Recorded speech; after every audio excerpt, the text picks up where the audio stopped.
All right. Hello, everyone. Today we're going to discuss how to check a impeller on an outboard motor to make sure that it's installed correctly before you go ahead and put the engine back together. So this is a 5 horsepower Sears Gamefisher. It's a air-cooled 2-stroke on top for the power head, but then the lower is water-cooled. So inside of here, there's an impeller inside of this housing that's just been replaced.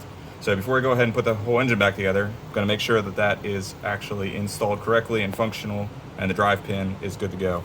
So what I've done is simply put a paper towel on the end of the splines, folded up several times to protect the splines, and hooked it up to the power drill.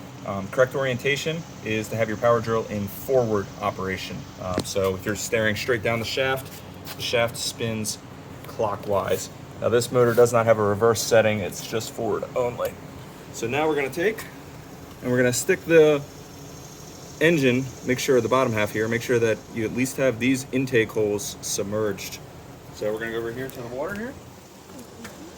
Stick it into the little test setup, make sure that that is there. And then, Kathleen, film right there. Alrighty.